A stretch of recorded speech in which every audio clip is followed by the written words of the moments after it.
ខ្ញុំបានធ្វើដំណើរចាក់ឆ្ងាយអំពីអាស្រមលោកតាព្រះមនីឥសីមកដល់ទីព្រឹកព្រៃដើមឈើតូចធំដោះតម្រៀបគ្នាជាជួរហាក់បីដូចជាមានមនុស្សនៅចាំថែរក្សាគួរឲ្យនឹកស្រណោះអាឡោះអាល័យដល់លោកតាជាពុនពេក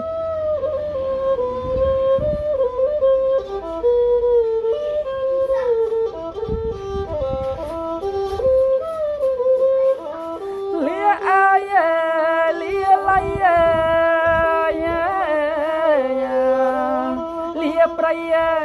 ទូរកុំយា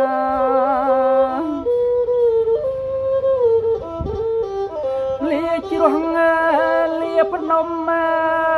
យាច្រឡងដងអូយា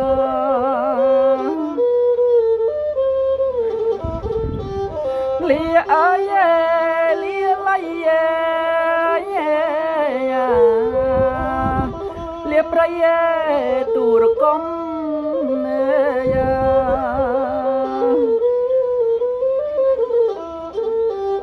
លាជ្រោះលាភ្នំយាដងអងយា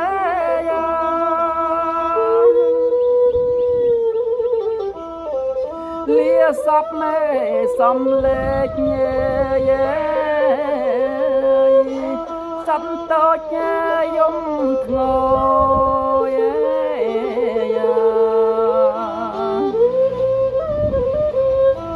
អែនាយដងអូងទឹកហោអើយរអឹក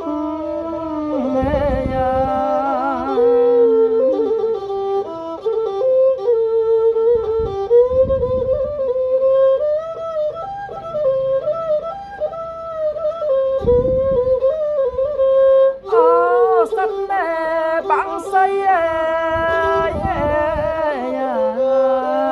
អ្នកសាប់មេបាយណាស់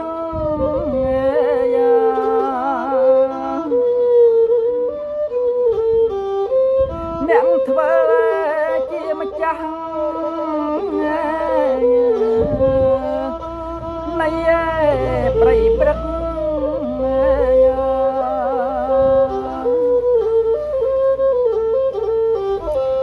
សាប់ណែបាំងសៃអ្នកសាប់មេបាយណាស់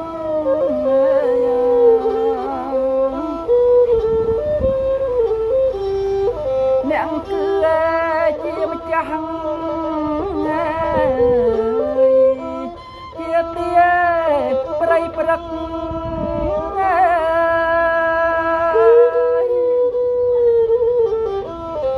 ខ្ញុំឃ្លាតណែលាអ្នកយេចិត្តរែងរលឹក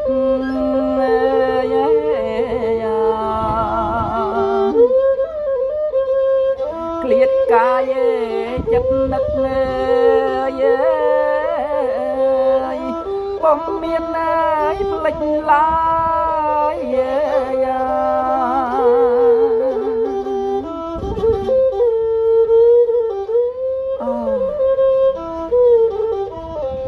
ខ្ញុំបានមកដល់ទីព្រៃព្រឹក្សា